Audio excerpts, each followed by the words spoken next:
hidup di kampung dengan segala macam tuntutan adat dan aturan kehidupan. Ini satu-satunya jalan keluar yang kita miliki saat ini. Engkau harus merantau kemana, campur baur segenap rasa, menangis sapu letih, tersenyum tak kuat. Telah kuhabiskan separuh malam untuk menangisi kepergianmu. Segala bayangan buruk melintas di kepalaku. Akankah sanggup nampak hidup tanpa suami di samping? Akankah sanggup menelan kenakalan anak-anak dan menghadapi resiko tumbuh kembang mereka tanpa engkau di sisi? Akankah kuat beradang hari ketika tak ada rupiah di tangan dan engkau tak ada?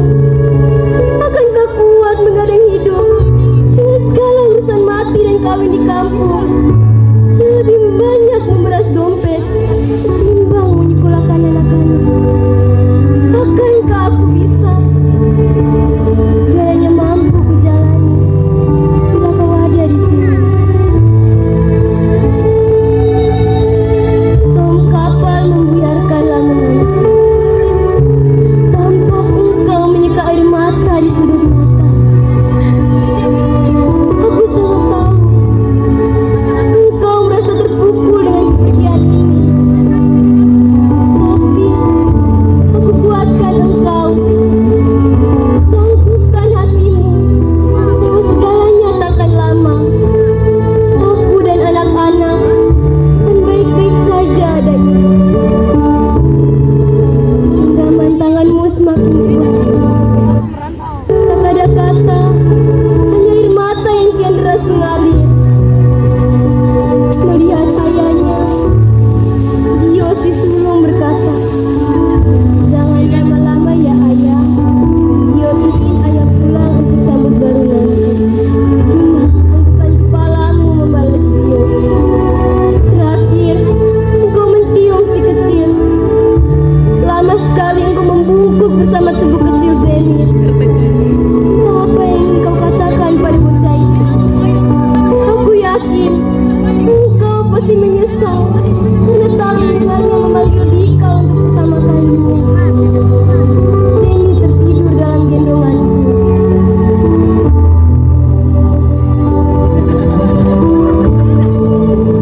Tahun berlalu sejak kepergianmu. Anak-anak sudah mulai terbiasa dengan ketiadaanmu. Mereka tumbuh jadi anak yang apa adanya. Tak banyak menuntut, memahami jika ibunya hanya punya uang 20.000 perak dan itu sudah cukup buat makan nasi 2 hari. Selebihnya hanya jagung pipih. Miris aku jadinya. Sekuat tenaga aku banting tulang, bekerja di kebun orang, menerima pesanan jagung pipih. Apapun kulakukan, asalkan anak-anak tetap bisa sekolah. Mereka satu-satu sumber semangatku. Tak tahukah engkau kekasihku, anak-anakmu selalu menjadi bintang nomor 1 dan ketiganya saling berlomba mendapatkan itu. Tetapi ketika ditanya, "Di mana ayahmu?" Ayah pergi merantau, cari uang buat sekolah. Aku hanya bisa halus dada. Engkau tak pernah pulang untuk mengusir Dio. Pun kiriman darimu berhenti di tahun kedua saja. Sekarang di tahun ke-10, tak pernah lagi ada berita darimu. Aku sebisanya pasrah. Apapun yang terjadi denganmu di tanah rantau, itu sudah menjadi takdirku. Termasuk menerima kabar engkau telah menikah lagi di sana. Kekasihku, aku bisa apa? Aku hanya wanita yang selamanya punya tempat di belakang dan dapur menjadi istanaku. Keluarga kita telah menggariskan itu, dan aku berusaha menerimanya dengan lapang. Bila kamu bisa berbuat sendak hati, itu memang hak kalian. Dan kami kaum Hawa tak punya hak untuk bicara, apalagi berunding.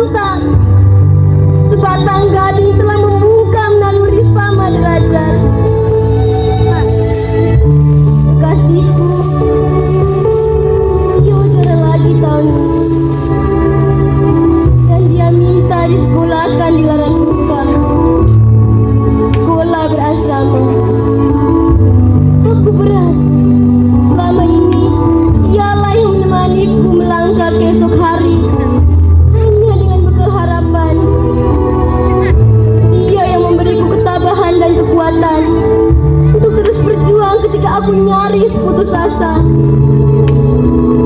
Dia membantuku membelikan buku atau keperluan sekolah.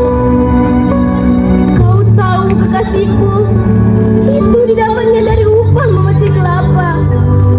10 buah dihargainya dengan 5.000 perak.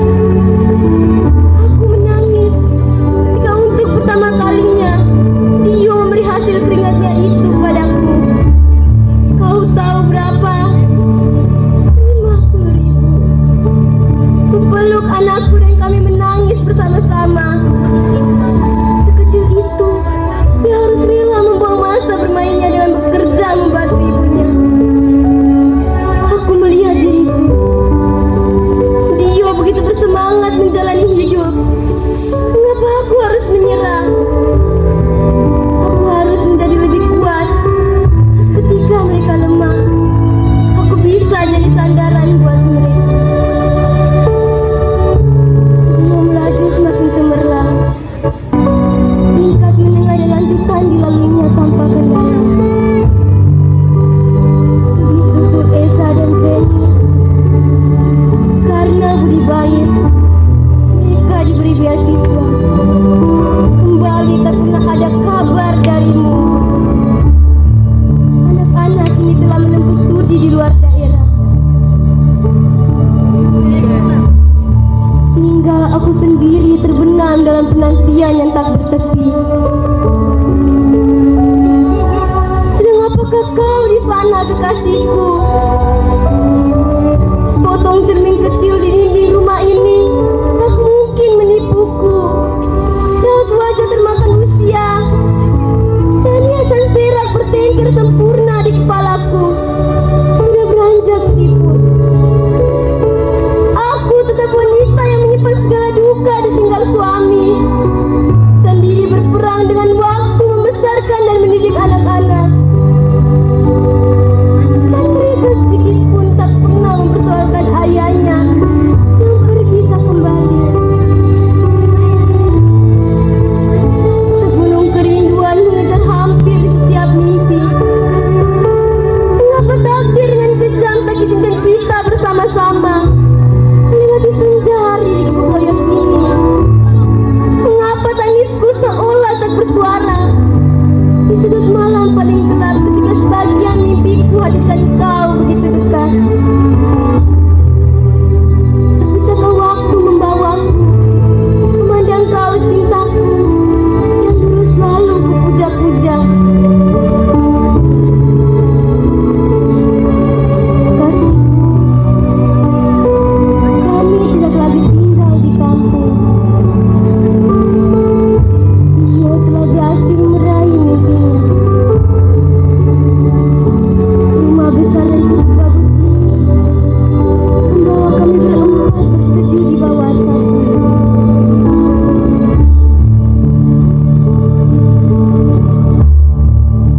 Esa selalu menciumku ketika hendak berangkat kerja. Si Zenit, putri kecilmu, telah pula jadi guru. Kami memang tak lagi makan jagung piti sebagai ganti nasi. Aku pun tak kuat lagi mengangkat batu untuk meniti jagung. Tapi selalu di sela-sela doa, kami menitip rindu, berbisik pada Tuhan. Kalau boleh Tuhan perkenalkan, izinkan ayah kembali bersama kami, melanjutkan hari dan menghabiskan waktu. Kekasihku, Sini bertanya padaku, bagaimana rupa ayahmu? Kau lihat wajah kamu Dio. Dio mirip sekali dengan ayahmu. Kekasihku, kami semua punya kerinduan yang sama.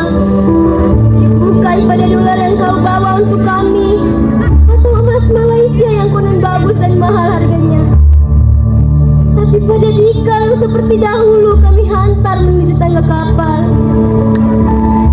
yang seperti dahulu selalu pulang dari kebun dengan 2-3 buah kelapa muda di ujung tongkat yang bertengger di pundakmu.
penampilan dari SMP Santo Don Bosco dengan teater antara harapan dan kenyataan.